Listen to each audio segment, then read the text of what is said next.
Fellow surveyors, we ain't done this in a minute, have we?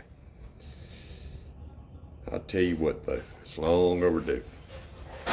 Yep, I got my blaze orange on, but it was cold because they told me spring would get here, and sure enough, winter ain't left yet.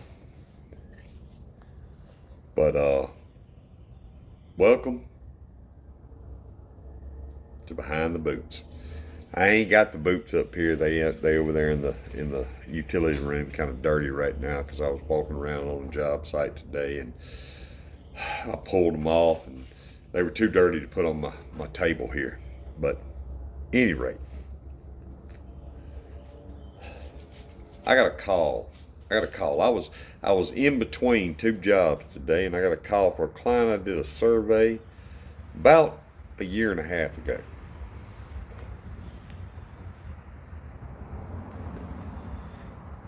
He says, Mr. Williams, and he was a Yankee, by the way. No offense to any of y'all Yankee surveyors out there, but he was a Yankee. He says, Mr. Williams. I don't even think he called me that. I think he called me Eric. Like, we personally know each other or something. But anyway, he called me. He said, look, I got a problem. You did a survey for me, and you put some pins in and some stakes up by the pins, and I'm supposed to have 90 feet, and it only has 186.93 feet. I need you to come fix it. I said, well, I'm on the road right now. I just left one job. I'm on my way to the other one. I said, I'll be happy to look at your survey, review it when I get in. I said, but is that the only issue? He's like, no, that ain't the only issue. He said, title agency said they couldn't process it and get my land sold unless I got a legal description. I said, oh.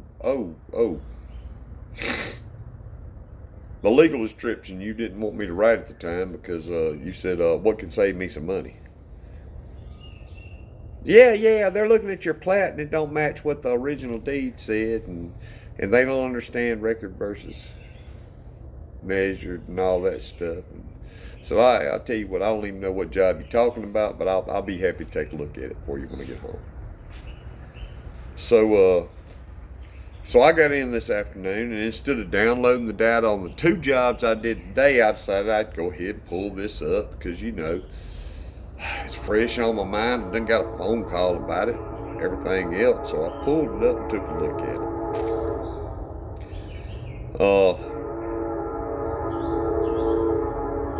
Man had a 90 foot by 150 foot lot in Beep County, Mississippi. And it said run north for 90 feet, run west for 150 feet, run south for 90 feet, run east for 150 feet, to the point of beginning. Oh, it did mention the fact that the first call was run north along Highway 40, blah, blah, blah, blah. I don't want to give y'all too much information on where it was, but I'll go ahead and say Old Highway 49, gravel road. Number one, road was running about north 3 degrees west, not north. So we all know it. We as surveyors know how to handle that. We know how to do that. We know how to rotate, to say, okay, they were laying the lot off perpendicular to the road, which is running generally northerly, but maybe not north. Right? So it had two 90-degree lots. And ironically, the surveyor that wrote that description back in 1942, whenever Highway 49 was gravel, Old Highway 49, and you know what, I've heard stories about how you leave Florence, Mississippi, and you head south down Old 49, and you were on dirt till you got to wherever pavement picked up. But anyway, when they wrote that, they had actually went out there and surveyed it. Maybe they were using a 3-pole chain and 33 feet, 33 feet, 33. Oh, we're a couple short, and we really don't want to get something out and measure how short we are. And long story short, there were pins at all corners, and it came up to be, instead of 180 feet between two 90-foot lots, it was 176 feet. So what do? Well, normally I would split the difference. Maybe that's right, maybe that's wrong, maybe, hey, let's look at senior rights, junior rights, and all that stuff. But the irony of it is I found a pin in the middle, and they were at the midpoint, which means another surveyor was there before I was. I'm not the kind of guy to go out there and create pin cushions. I don't question if I can discern what another surveyor did and why he did it. He was there before me, and now I'm retracing something that he had done before me. The only problem is it was not specifically written into the legal script, the deed. Now, we have surveyors that say the only evidence we have is deeds, but you know what? Sometimes we have flat iron. Sometimes we have old axles. Sometimes we have fence corners. Sometimes we have things that were put there because some dude that surveyed them, decades and decades and decades before we got there, said, this is your corner, boom, boom, boom, and he drove it down. And the people always said, that's the corner. The problem I have is that my client come back and said, my deed said I got 90 feet. And I said, where are you going to get 90 feet? Well, it's going over on my neighbor's property. So, well, they got 90 feet too. So, now if y'all are at both 187, and you get your 90, do we take some extra from him? Well, I don't know. I don't care. Yeah, he can lose it. I get my 90 feet. And I said, sir, I cannot legally nor ethically give you something that is not there, that which does not exist. I said, now, what we're dealing with here is becoming less of a survey question of measuring 90 feet or measuring 180 feet and dividing it in half, as much as a legal description, as into who gets to enjoy the extra couple feet of land. He quickly reminded me that he had built a $4,000 fence based on my survey, where I had drove my stakes at the existing monumentation there, but when he looked at the plat thereafter, said that he didn't have his 90 feet.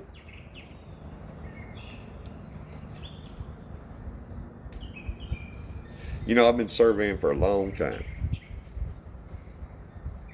I have I rolled out of high school, hopped on a crew, started swinging the brush axe,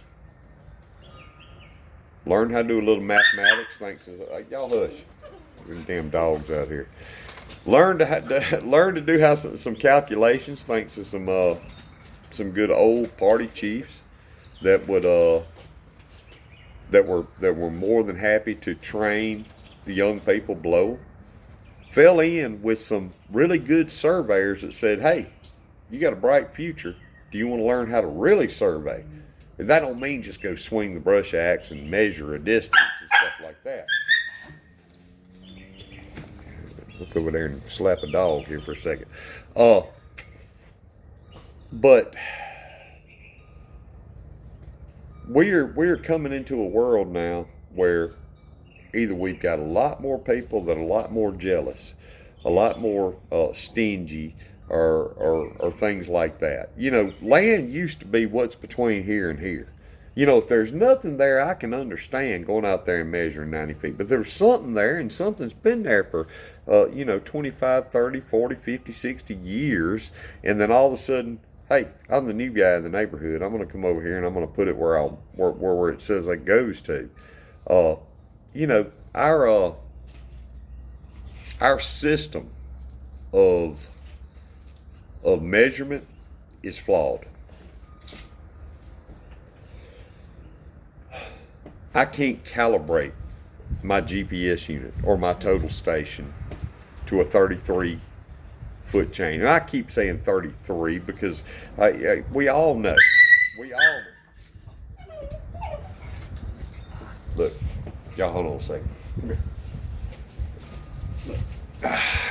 Look at that. This dog showed up at my house a few weeks ago. If anybody wants them looks like a blue tick, blue heeler, and look at the size of them paws, lab mix, I'll tell you what, he's lovable. He's lovable. But he ain't figured out how not to be a nuisance to me, so go, get him. And by the way, his name's Jangles. I accused my other dog, whose name's Bo, of being his daddy. So, what better than little Bo Jangles? He's a good dog, but he does tend to yap and tear crap up all the time. But anyway, free to a good home with a rehoming fee. But anyway.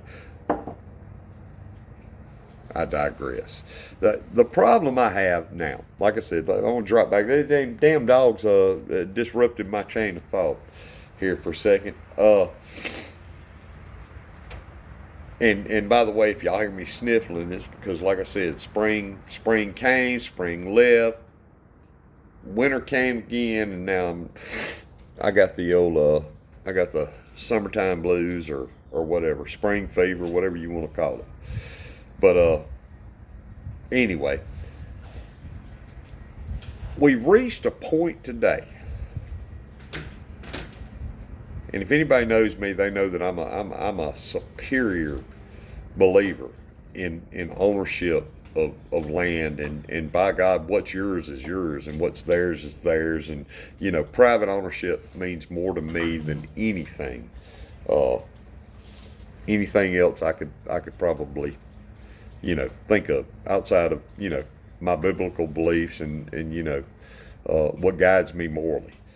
I definitely believe in a man's right and a woman's right.